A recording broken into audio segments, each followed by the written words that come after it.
जय श्री कृष्ण दोस्तों, बीएसरा फैमिली में आपका स्वागत है। दोस्तों आज मैं आपको अचला सप्तमी, रथ सप्तमी या जिसे संतान सप्तमी या फिर आरोग्य सप्तमी के नाम से जाना जाता है उसका महत्व बता रही हूँ।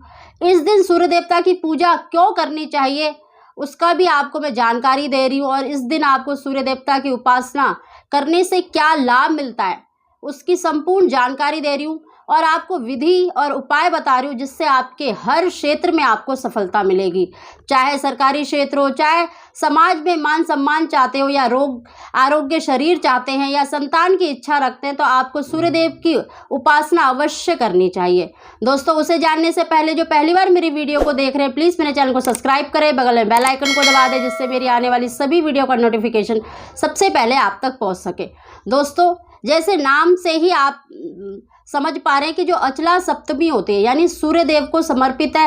इस दिन सूर्य देवता 7 घोड़ों के रथ पर सवार होकर प्रकट हुए थे। पहली बार उन्होंने विश्व को प्रकाशित किया था, इसीलिए उनकी जयंती के रूप में यह दिन मनाया जाता है। और इस दिन व्रत करने से, उनकी पूजा करने से आपको हर कार्य में आपको सफलता मिलती है। इस दिन देखिए अगर आप व्रत करते हैं तो बहुत ही अच्छा है। इस व्रत में बिना नमक का एक समय भोजन किया जाता है। आप चाहें तो फलाहार रहकर व्रत कर सकते हैं।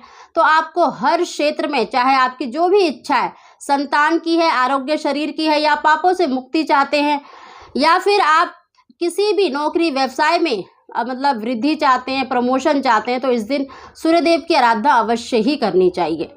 दोस्तों सूर्य देवता सभी ग्रहों के राजा कहलाते हैं और उनकी पूजा करने से आपको हर क्षेत्र में सफलता मिलती है। दोस्तों सबसे पहले देखिए माघ सप्तमी, इसे कई नामों से जाना जाता है।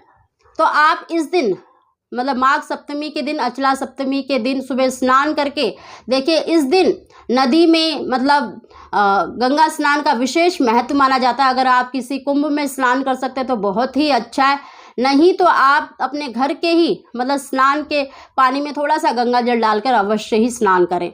और इस विधि से अगर आप सूर्य देवता की पूजा करते हैं तो निश्चित ही आपको 101% आपको लाभ मिलेगा।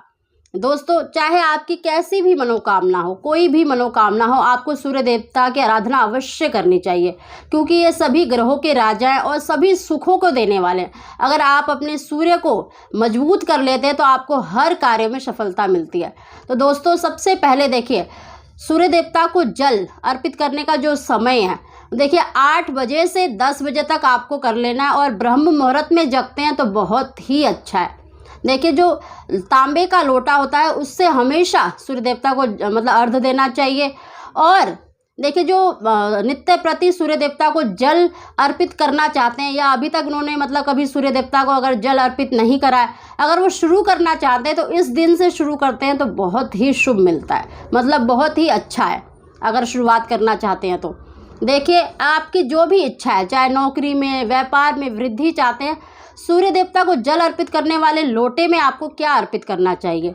देखिए लाल रोली, लाल पुष्प, अक्षत, गुड़, घी, काले तिल डालकर सूर्य देवता को, देखिए सबसे पहले तो पूरब की तरफ ब्रह्म मुहूर्त में जब सूर्य निकल आता है उस समय पर आपको जल अर्पित करना है। पूरब की तरफ अपना मुंह करें और सूर्य देवता को जल अर्पित करते समय ओम हिरण्यगर्भाय नमः या ओम सूर्य देवाय नमः किसी भी मंत्र का उच्चारण आपको 7 बार तो अवश्य करना है, और 7 परिक्रमा करनी है।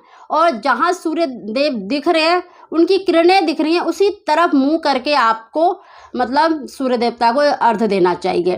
और कोशिश करें कि जो आप अर्घ दे रहे हैं उसका जो पानी है वो किसी पौधे में डाल दें, या तुलसी में डाल दें, या किसी भी पौधे पे आपके पैरों पर नहीं गिरना चाहिए। इस चीज़ का विशेष ध्यान रखें। दोस्तों अगर आपकी नौकरी संबंधी परेशानी है, या फिर किसी भी क्षेत्र में अगर आप सफलता प्राप्त करना चाहते हैं, तो साथ में जो लाल मिर्च होती है उसके 21 दाने अवश्य डालें। और दोस्तों अगर आपकी देखिए संतान की इच्छा है तो आपको जो तांबे के लोटे में जल के साथ रोली, अक्षत, घी और शहद और कच्चा दूध, देखिए ज़्यादा नहीं डालना है, सिर्फ 1 चम्मच कच्चा दूध डालकर सूर्य देवता को अर्घ देना चाहिए। और ऐसे ही ओम हिरण्यगर्भाय नमः 7 बार उच्चारण करें और 7 परिक्रमा अपनी ही जगह पर लगाकर सूर्य देवता को नमस्कार करें। और इस दिन सूर्य देवता को देखिए धूप दीप से पूजा अवश्य करनी चाहिए। उनके लिए तिल के तेल का दीपक अवश्य जलाना चाहिए और लाल वस्तु अवश्य अर्पित करें। लाल फल अर्पित कर सकते हैं, लाल खाने पीने की कोई भी वस्तु, गुड़ का, चाहे मसूर की दाल हो, चाहे गेहूँ हो, 1 किलो, 1.25 किलो, कितनी भी अपनी इच्छा अनुसार उनको अर्पित करें। और किसी भी गरीब को, देखिए अगर आप अपाहिज को, मतलब जो शारीरिक तौर पर मतलब कमी है उसमें, अगर ऐसे व्यक्ति को अगर आप दान करते हैं तो उसका और अधिक फल मिलता है। नहीं तो आप किसी ब्राह्मण को दान करें। देखिए इस दिन दान पुण्य का कई गुना, कई हजार गुना फल मिलता है। क्योंकि इसकी एक कथा भी है कि एक गणिका थी जिसने, देखिए जीवन में कभी भी दान पुण्य नहीं किया था, तो उसने गुरु वशिष्ठ से पूछा कि मुनीश्वर, मैंने जीवन में कभी भी दान पुण्य नहीं किया, तो मैं मोक्ष को कैसे प्राप्त कर सकती हूँ। तब गुरु मतलब वशिष्ठ जी ने बताया कि माघ मास की सप्तमी के दिन अगर तुम दान पुण्य करोगी तो तुम्हें कई हजार गुना फल मिलेगा। और ऐसे ही उसने देखिए दान पुण्य करा और मृत्यु के पश्चात वो देवलोक की अप्सरा बनी। देवलोक की अप्सरा में भी प्रधान मतलब अप्सरा बनी। तो इतना महत्व है इस दिन का। तो संतान सप्तमी यानी अचला सप्तमी का विशेष महत्व है। इस दिन हो सके तो आपको व्रत अवश्य करना चाहिए। अगर व्रत नहीं कर सकते तो जिस प्रकार से मैंने सूर्य देवता की पूजन विधि बताई है उस प्रकार से भगवान सूर्य की आराधना, उनका पूजन अवश्य ही करना चाहिए। क्योंकि भगवान कृष्ण ने भी अपने पुत्र से इस दिन सूर्य देवता की आराधना करवाई थी, उनका पूजन करवाया था। क्योंकि उनके पुत्र शाम्ब को कुष्ठ रोग हो गया था, क्योंकि उसे अपने बल पर बहुत ज़्यादा घमंड था। तो दुर्वासा ऋषि का उन्होंने अपमान किया था, तो उन्होंने उसे कुष्ठ रोग होने का श्राप दे दिया था।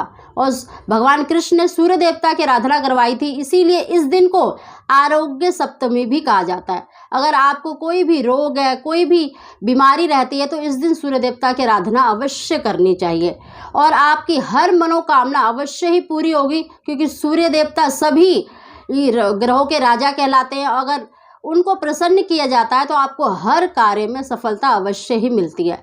दोस्तों ये मैंने छोटी सी विधि बताई है। और अगर आप व्रत करना चाहते हैं तो इसमें आप फलाहार भी रह सकते हैं और एक समय बिना नमक का भोजन कर सकते हैं। दोस्तों अगर आपको हमारी वीडियो, हमारी जानकारी पसंद आई हो तो प्लीज़ इसको लाइक और शेयर अवश्य करें। आप सभी को जय श्री कृष्ण।